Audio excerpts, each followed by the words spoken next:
안녕하세요. 저는 전주에 사는 40살 이혼녀입니다. 요즘 거리에 핀 꽃들을 보면 정말 완연한 봄이 성큼 다가온 것 같습니다. 제가 이렇게 사연을 보내게 된 이유는 작년에 너무나도 안 좋고 끔찍했던 일을 보냈기에 제 스스로 잘 살아보기 위한 다짐을 하기 위해 이렇게 용기를 내서 사연을 올려봅니다. 최근에 저는 이혼 소송을 마치고 친정엄마와 고향인 전주에 내려와서 새 삶을 꾸리고 있습니다. 새로 이사온 집 마당에 작은 텃밭이 있는데 산수유가 멋지게 피었어요.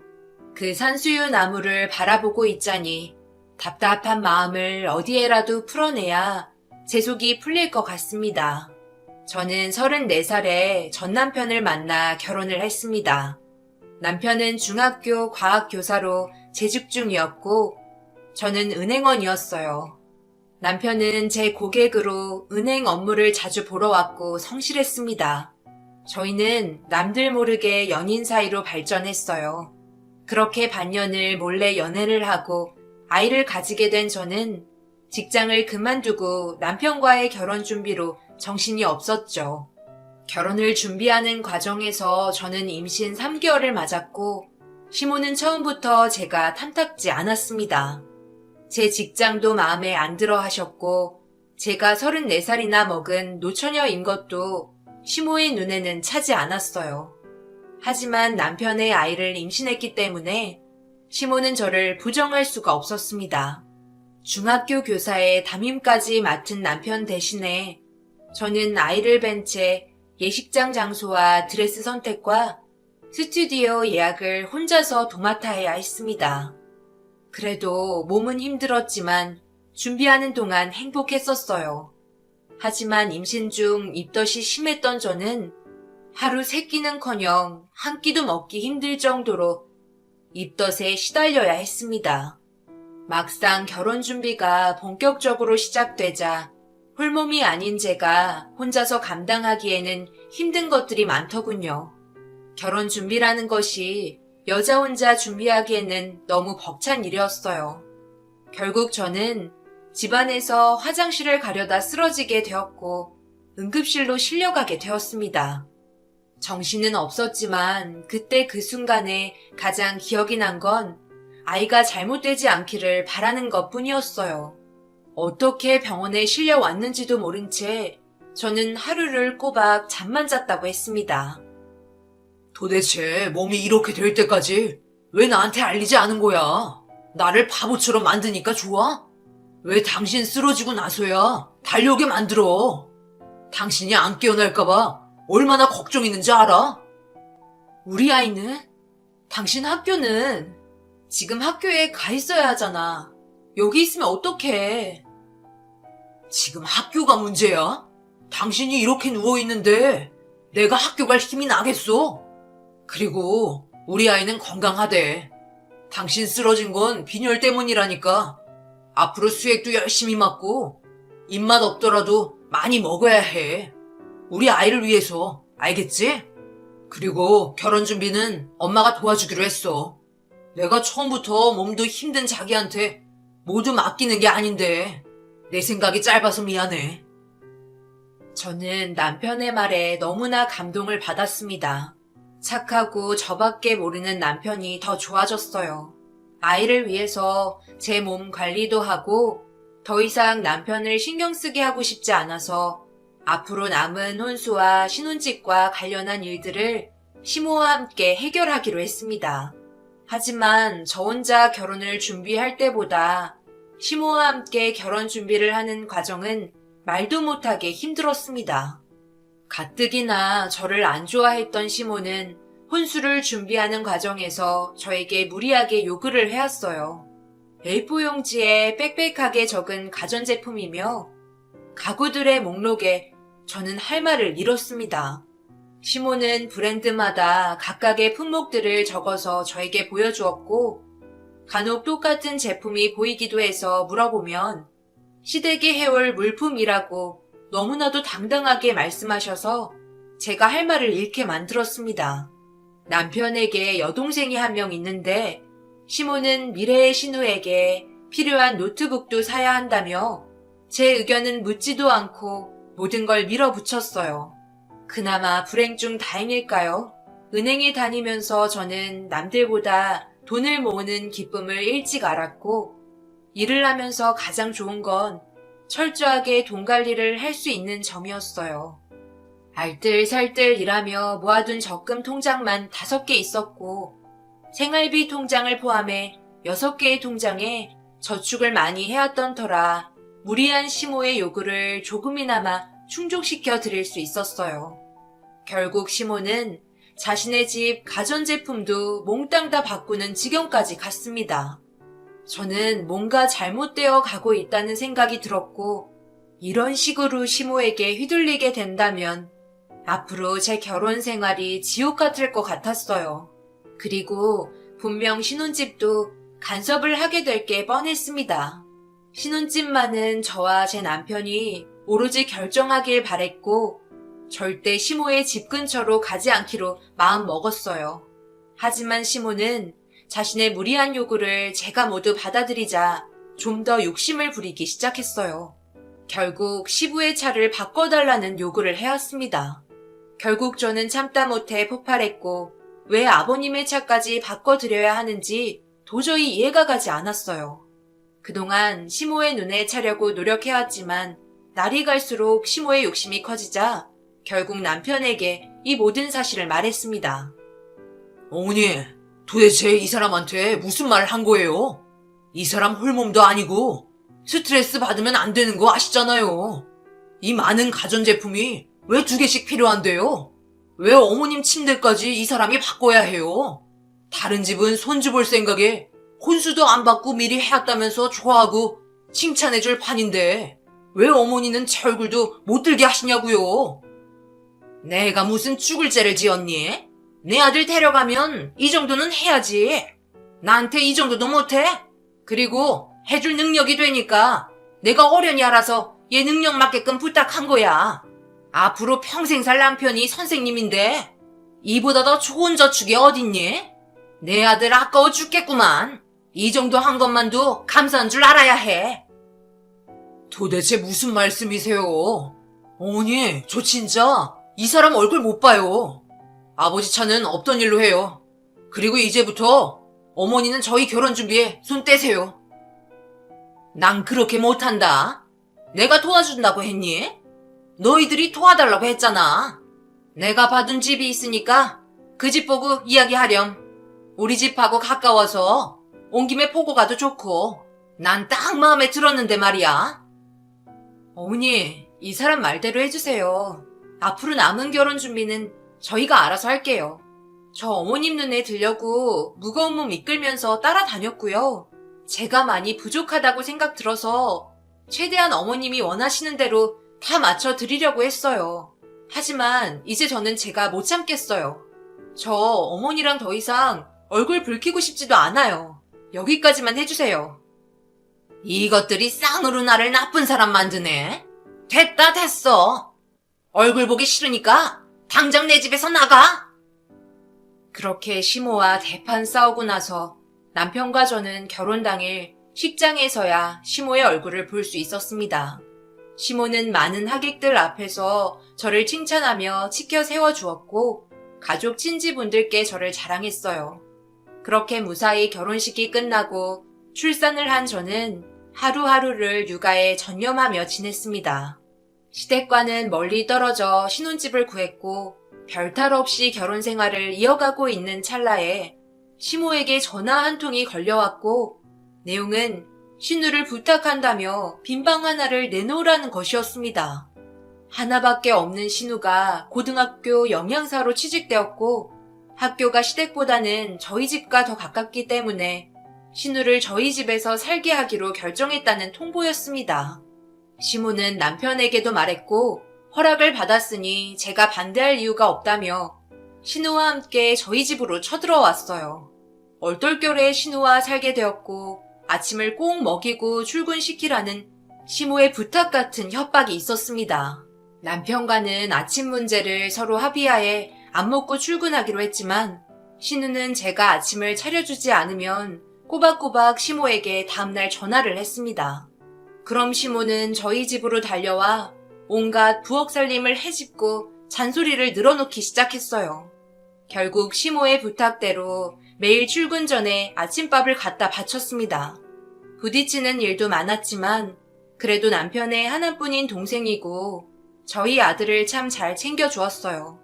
그래서 좋은 게 좋은 거라고 신우에 대해서 좋게 생각을 바꾸려고 했어요. 또 신우가 가끔씩 조카를 봐주겠다면서 저희 부부에게 달콤한 자유를 선물해줘서 신우와 지내는 시간들이 나쁘지만은 않았습니다. 신우와 그렇게 3년 정도 함께 살았어요. 생각해보면 참 바보 같았어요. 친정 엄마나 주변 친구들이 아직도 신우랑 산다고 하면 이상하게 봤었고 하루빨리 독립을 시켜야 하지 않겠냐고 난리였어요.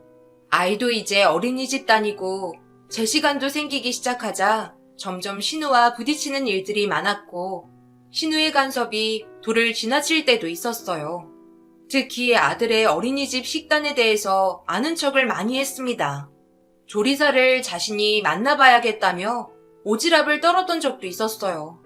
저는 신우에게 작은 원룸을 구하든지 이제 어엿한 사회인이 되었으니 독립을 해보는 게 어떠냐고 물어봤습니다.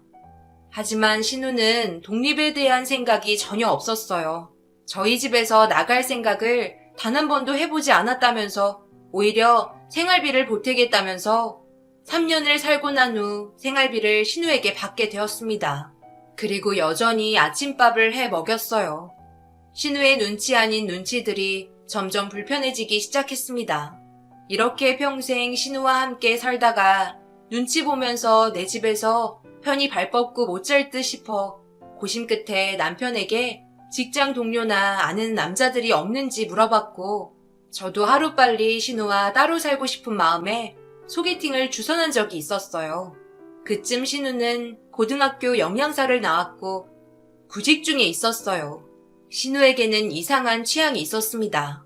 학교라는 좋은 직장을 나을 수밖에 없었던 이유 중 하나가 영양사인 신우가 고등학교에서 일하던 중 아이들 급식에 탕수육을 내놓은 적이 있는데 탕수육 소스에 캡사이신을 넣어 학교가 발칵 뒤집어졌던 적이 있었습니다.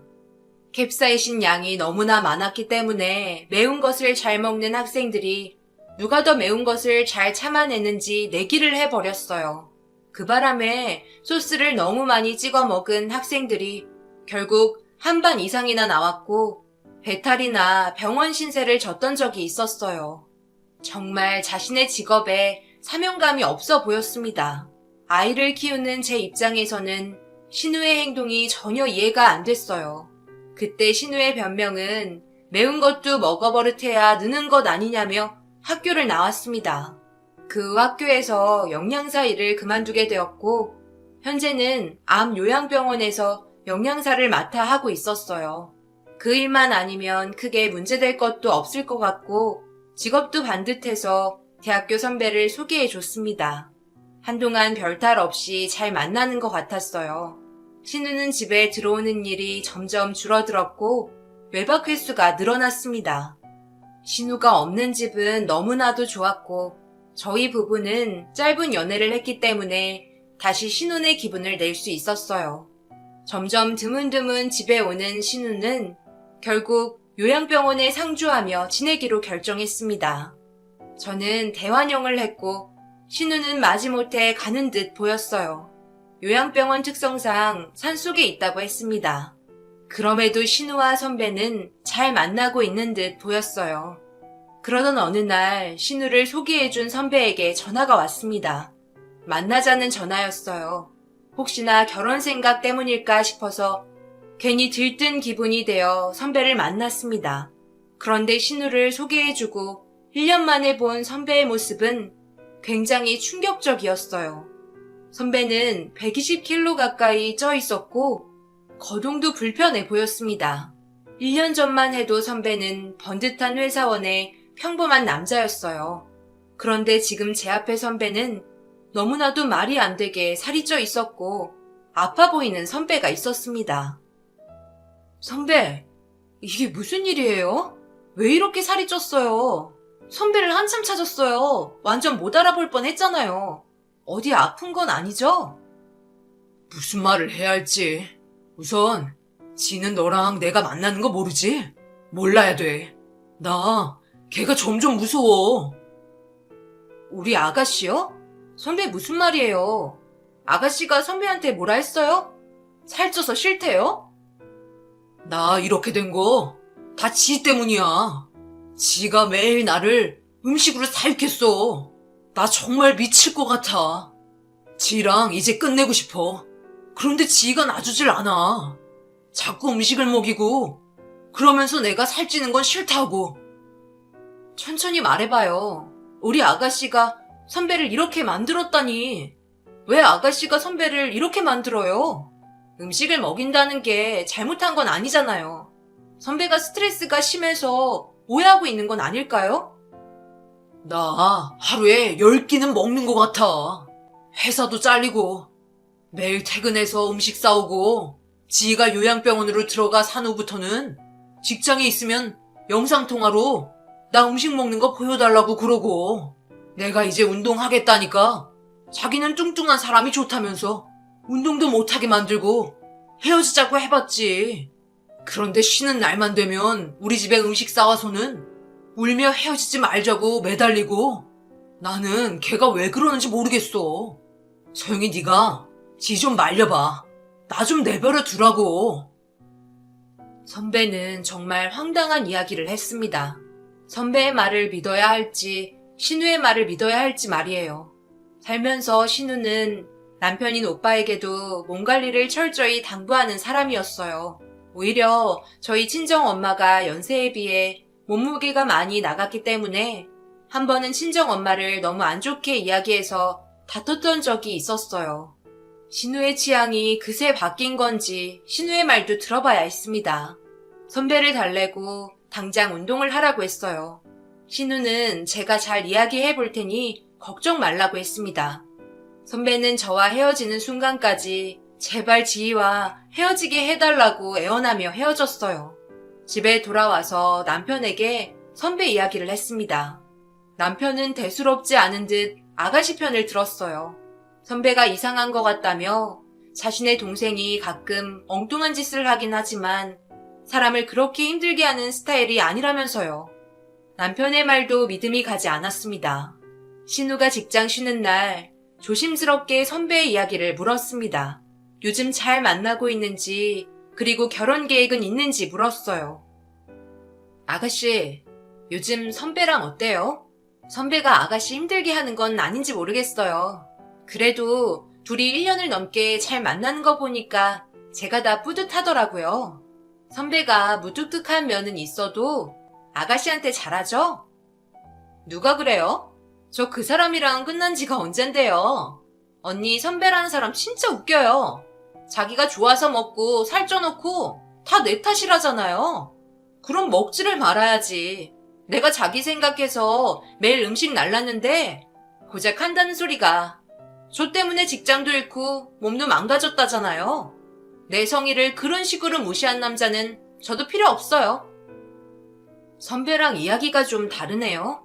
운동을 하고 싶은데 아가씨가 못하게 했다고 하던데 저도 선배 말을 다 믿는 건 아니지만 아가씨가 운동을 못하게 할 일은 없잖아요. 솔직히 언니, 이제 와서 이야기하지만 그 사람이 점점 살찌고 덩치가 커지니까 부담스럽더라고요. 처음에 소개해줬을 때 정말 날씬해서 이런 사람이 과연 얼마까지 찔 수 있을까? 이런 생각은 했었어요. 근데 막상 너무 커지니까 내가 감당이 안 되잖아요. 결론은 제가 그런 거 아니에요. 자기가 그렇게 먹고 자기 몸이 뚱뚱해진 거지. 왜 남 탓을 해요? 이기적인 신우의 말투에 저는 소름이 돋았습니다. 어쩜 저렇게 얼굴색 하나 안 변하고 당당할 수 있는지 놀랐어요. 선배는 다시 예전의 몸으로 돌아가기 위해 열심히 운동을 하며 지냈고 그 후로 연락을 해봤지만 전화를 받지 않았습니다. 가끔 요양원에서 쉬는 날이면 신우는 시댁으로 가지 않고 저희 집으로 오고는 했어요. 그럴 때마다 행여나 저희 아이에게도 엉뚱한 생각을 할까봐 더 이상 신우에게 아이를 맡기지 않았어요. 그렇게 또 시간이 지났습니다.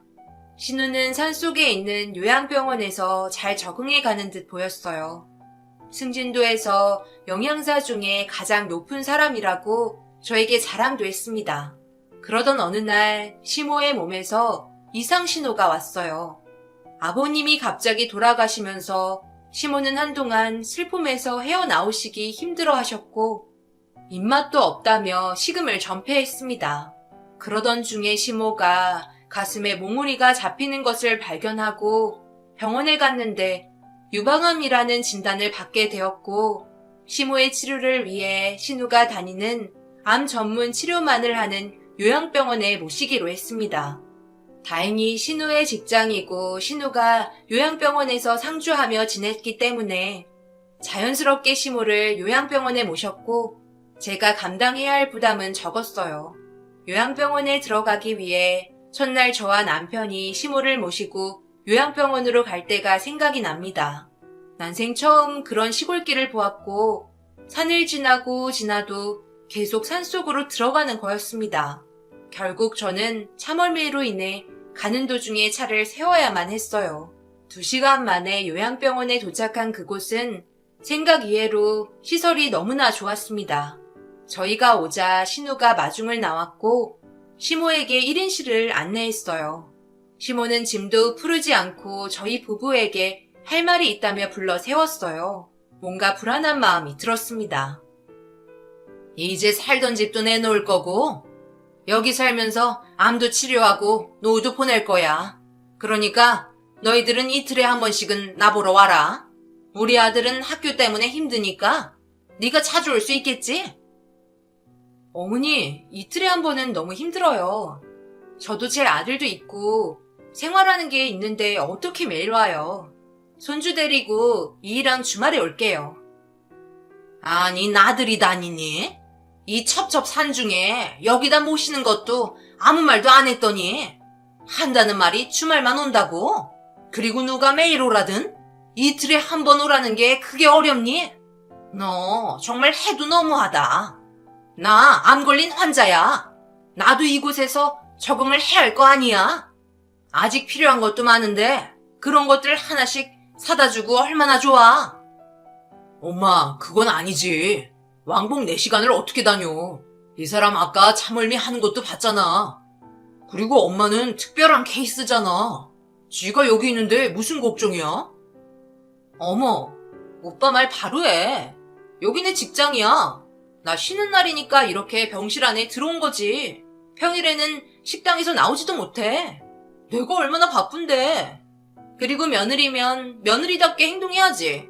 내가 다니는 요양병원에 맡긴다고 나한테 우리 엄마 맡기고 안 볼 생각하는 거 아니죠, 언니? 무슨 말을 그렇게 하냐? 네가 가까이 있으니까 엄마도 봐주고 하면 좋잖아. 결국 답이 나지 않은 채 검사를 받으러 갈 시간이 돼서 대화는 일단락되었어요. 몸이 아프니 더 고집이 세지셨고 막무가내인 시모를 보자 이런 산골짜기에 있는 요양병원에 모시는 게 맞는 건지 더 막막해졌어요. 시모는 매일 전화를 해서는 언제 올 거냐며 이것저것 물건들을 사오라고 지시했고 저는 일주일에 3-4번은 매일 2시간이 넘는 거리의 요양병원을 다녔어요. 그러다 남편이 방학이 되면 아예 요양병원 근처 펜션을 잡아 저희 가족이 단체로 한 달을 지내기로 했어요. 산과 공기가 좋아 아이랑 지내는 것은 좋았지만 그럴수록 혼자 사시는 친정엄마가 떠올랐습니다. 외동딸인 저는 좋은 시설에서 치료를 받고 계시는 시모가 부러우면서 얄밉기도 했어요. 친정엄마는 혼자서 지내는 게 일상이 되었는데 시모는 신우도 끼고 있고 남편도 끼고 살려고 하는 모습을 보자 친정 한번 오래 가보지 못하는 제 형편이 너무나 화가 났습니다. 시모의 이기적인 모습은 싫지만 남편에게 친정엄마도 요양병원에 모시고 싶다는 이야기를 했어요. 어차피 시모 때문에 매일 요양병원을 들락날락해야 한다면 우리 엄마도 이곳에서 좋은 시설 누리고 저와 손주 보면서 지냈으면 좋겠다는 생각이 들었어요. 남편은 흔쾌히 허락해 주었고 그쯤 친정엄마는 관절이 안 좋아 대학병원에서 수술을 하고 제가 돌봐야 하는 상황이 왔기 때문에 주저없이 신우가 일하는 요양병원에 재활 목적으로 단기 입원을 시켰습니다. 엄마는 시모와 함께 한 병원에 있다는 게 불편하시다며 반대했어요. 며칠을 엄마를 설득시켜 겨우 요양병원에 들어오게 됐어요. 나 그냥 갈란다. 여기 너무 비싸 보이기도 하고 나는 안사돈처럼 암도 아닌데 이렇게 좋은 곳에서 치료하는 게 미안해지네. 동네 정형외과 가서 물리치료하면 될 것을 이런 산소까지 와서 무슨 요양이야. 엄마, 여기만큼 좋은 데도 없어. 내가 보니까 여기 뒤에 산책로도 잘 돼 있고 엄마가 원치 않으면 어머니랑 다른 방으로 배정받으면 돼. 나도 그게 편하고. 그리고 나 어머니 병수 발들라 엄마한테 다니랴 너무 힘들어. 나 편하자고 한 곳에 모아둔 거야. 그니까 엄마는 돈 걱정이랑 나한테 미안한 걱정 절대 하지 마셔. 여기서 푹 쉬다가 가면 돼. 시모와 엄마는 최대한 마주치지 않게 병실을 다른 층으로 배정받았어요. 어머니는 집중 치료 환자로 분류되어서 입원실에서 식사를 하지만 친정 엄마는 식당으로 이동해서 식사를 할 수 있었어요. 그럴 때마다 신우는 저희 엄마를 보며 달갑지 않은 인사를 나눴습니다. 신우는 노골적으로 친정 엄마를 싫어했어요. 저에게 직접적으로 말은 안 했지만 신우의 행동은 누가 봐도 딱 티가 났죠. 신우는 뚱뚱하고 볼품 없어 보인다는 이유로 친정 엄마를 무시했습니다. 한 번은 삼계탕이 나오는 날이었어요. 친정 엄마만 뚱뚱하다는 이유로 삼계탕을 안 줬던 날이 있었습니다. 신우는 친정 엄마를 생각해서 그런 것이라고 했지만 엄마가 느꼈을 심정이 어떨지 생각해보니 너무나 마음이 아팠어요. 먹을 것으로 장난치는 듯한 신우의 행동은 날이 갈수록 심해졌습니다. 친정 엄마는 사돈처녀가 다 이유가 있을 거라고 식단에는 전문가니까 자신을 위한 것일 거라고 애써 포장을 했어요. 신우의 행포는 날이 갈수록 심해졌고 제가 병원 측에 항의를 했지만 소용이 없었어요. 마치 요양병원의 식당 안의 규칙과 법은 신우가 정하는 것처럼 보였고 제가 아무리 신우에게 잘 보이고 친정 엄마에게 신경 좀 써달라고 부탁을 해도 신우에게 돌아오는 답은 어이가 없을 뿐이었습니다. 아가씨, 저 너무 서운해요. 저번 삼계탕 일도 그렇고 왜 자꾸 우리 엄마한테만 음식을 덜 주거나 아예 빼고 안 주는 거예요? 언니야말로 제 성의를 너무 모르시네요. 제가 특별식으로 대접하잖아요. 식당 관리하셔야 하는데 특별식은 비싸다면서 신청 안 했더라고요. 그래서 제가 일부러 따로 음식해서 드리는 건데 언니. 서운해할 사람은 저 같은데요. 아가씨 마음은 알겠어요. 그런데 엄마가 갈수록 야위어지고 있으니까 내가 너무 걱정이 돼서 그래요. 특별식 같은 거 필요 없으니까 그냥 일반식으로 남들처럼 먹게 해줘요. 이러다 우리 엄마 해골돼요. 아가씨도 알잖아요. 나이 드신 분들이 살면 얼마나 더 사시고 살아생전 맛있는 음식, 좋은 음식 많이 먹어야죠. 나는 아가씨처럼 전문적이 못하지만 나이 드신 분들이 살이 빠지고 있는 건 분명 안 좋은 걸로 알고 있어요. 친정 엄마는 날이 갈수록 살이 빠져 보이는 게 아니라 병든 닭 마냥 기운도 없어 보이고 손도 떨리는 게 보였어요. 저와 손주가 와도 기뻐하기보다는 눈물을 보이기 일쑤였고 마치 갱년기 우울증처럼 세상 모든 슬픔을 다 안고 가는 것처럼 하루하루를 지내는 것 같았어요. 반면 시모는 유방암도 완치가 되었고 건강도 많이 회복되어 일상생활을 하는데 전혀 문제가 없어 보였죠.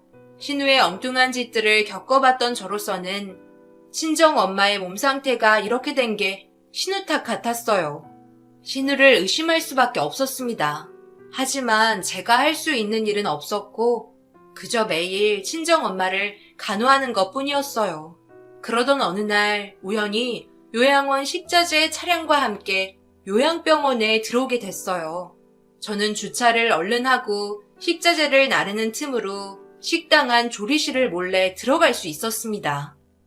아직 점심시간 전이라 분주한 식당 안에서 신우의 목소리가 쪼렁쪼렁하게 들려왔어요. 그럼요. 그래서 특별 보양식으로 준비했죠.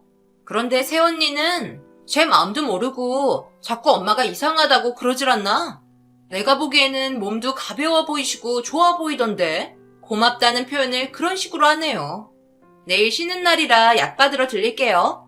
약사님이 잘 챙겨주시니까 제가 다 감사할 뿐이에요. 새언니도 뚱뚱한 엄마보다는 날씬한 엄마를 보면 이해하겠죠. 새언니가 가장해서 생각하는 게 있어요. 살 빠지면 다 좋은 거 아닌가요? 신우는 친정엄마 식판에 무언가를 넣고 있었어요. 그리고 통화를 마치고 자리를 떴습니다. 저는 제가 들은 내용이 무슨 이야기인지 천천히 되짚어 보았습니다. 최근에 신우가 만나는 남자가 있다는 이야기는 시모를 통해 들었어요. 그런데 그 사람이 약사인가 연구원이라면서 자랑하던 시모의 얼굴이 떠오르자 식당을 빠져나가는 신우의 옷깃을 잡고 신우 옷 주머니에서 약병을 꺼냈습니다. 그건 바로 다이어트 보조제였어요. 그런데 더욱 놀란 건 이 약품이 아직 정식 출시된 게 아니었고 부작용이 심한 약이었다는 것을 알게 됐어요. 식욕 억제는 물론이며 향정신성 약품에 속하는 약이었습니다. 신우는 약병을 뺏어들며 화를 냈고 저는 신우의 약병을 들고 식당을 뛰쳐나왔어요. 아가씨, 지금 무슨 말이에요? 방금 통화한 사람 누구예요? 내가 들은 게 맞는다면 지금 아가씨가 우리 엄마한테 이상한 짓을 하고 있는 것 같은데 이 약 내가 다 조사해서 하나라도 이상한 게 나오면 당신 가만 안 둬. 언니, 무슨 말이 그래요? 내가 뭐 죄 지은 것도 아니고 나이 드신 분들 뚱뚱해하면 관절에 무리 가요. 덕분에 관절물이 가는 일도 적어졌잖아요. 크게 이상할 일도 아닌데 너무 오버하지 마요. 어서 약병 이리 줘요. 이게 이상한 일이 아니라고? 너 우리 엄마 얼굴 봤어? 그게 사람 꼴이니? 여기 와서 팔목이 내 한 손가락으로 다 잡혀. 나이 든 사람한테 지금 무슨 짓을 한 건지 알기나 해? 네가 의사니? 의사도 이런 약 환자한테는 안 먹여. 정신 나가지 않고서야 어떻게 이런 일을 꾸밀 수 있는 거야? 지금 이 약 담당 의사 선생님도 아는 거야? 아니, 너 지금 내 딸한테 무슨 말이냐? 정신 나갔다고? 어디서 못 배운 게 나서서 이사단이야? 여기 지금 직장인데 지가 여기서 잘리면 너 가만두나 봐라. 조용히 해결하면 될 것을 아예 병원 떠다니게 광고를 해라. 어머니, 지금 아가씨를 두둔할 때가 아니라고요. 아가씨가 저희 엄마한테 무슨 짓을 한 줄 아세요? 이 약병 보세요. 여기 빨간 글씨로 향정신성 의약품이라고 버젓이 쓰여 있잖아요. 이게 얼마나 위험한 약인 줄 아시냐고요. 제가 전문적이지는 못해도 이런 약 오래 먹으면 환각이나 환청도 나타나고 이게 중독성이 심한 약일 수도 있다고요. 어련히 알아서 줬겠니? 나도 예비사이한테 들었는데 그게 위험한 게 아니라고 하더라. 아직 출시만 안 됐을 뿐이지 곧 출시한대. 그리고 안 써돈 지금 보면 얼마나 날씬해졌니? 솔직히 내가 너 상처받을까봐 말 못했는데 안 써돈도 관리 좀 해야지. 더 이상 말이 통하지 않을 거라는 걸 알고 곧장 친정엄마가 있는 병실로 올라갔어요. 창밖을 보고 있던 엄마는 짐을 싸는 저의 모습을 보고 놀라셨고 울음을 터뜨렸습니다. 엄마는 말하는 법도 잊어버린 사람처럼 무기력했고 저는 간이 의자를 들어 입원실 침대를 내리쳤습니다. 침대는 속수무책으로 한쪽이 찌그러졌고 엄마의 손을 잡고 그곳을 도망치다시피 나왔어요. 집으로 엄마를 모셨고 엄마는 대학병원에서 검사를 받았습니다. 조금만 더 늦었거나 약을 더 복용했더라면 엄마는 탄수화물 부족에 뇌의 기능 일부분을 손실당할 뻔할 수도 있었다는 소견을 들었습니다. 친정 엄마를 대학병원에 입원시키고 남편과의 이혼과 요양병원의 과실을 법적으로 묻기로 했어요. 개인적으로 요양병원 영양사인 신우도 고소를 했습니다. 법은 친정 엄마 편을 들었고 당연했어요. 신우는 영양사라는 직업을 더 이상 할 수 없게 됐고 남편과의 이혼도 합의 이혼으로 해결됐습니다. 그때 제가 좀 더 빨리 적극적으로 엄마의 이상한 행동들을 파악했더라면 하는 생각이 자주 듭니다.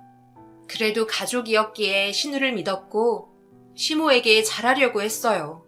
하지만 제 상식으로는 이해되지 않는 신우의 위험한 취향과 이기적인 시댁 식구들을 용서할 수가 없네요. 저는 현재 제 삶에 만족하며 친정엄마와 잘 지내고 있습니다. 직장도 다시 알아볼 테고 앞으로 바람이 있다면 아이와의 양육 문제가 원만히 해결되길 바랄 뿐입니다. 여러분, 사람을 겉모습으로 판단하거나 내 마음에 들지 않는다고 무조건적으로 싫어하는 건 분명 잘못된 생각이 아닐까 싶습니다.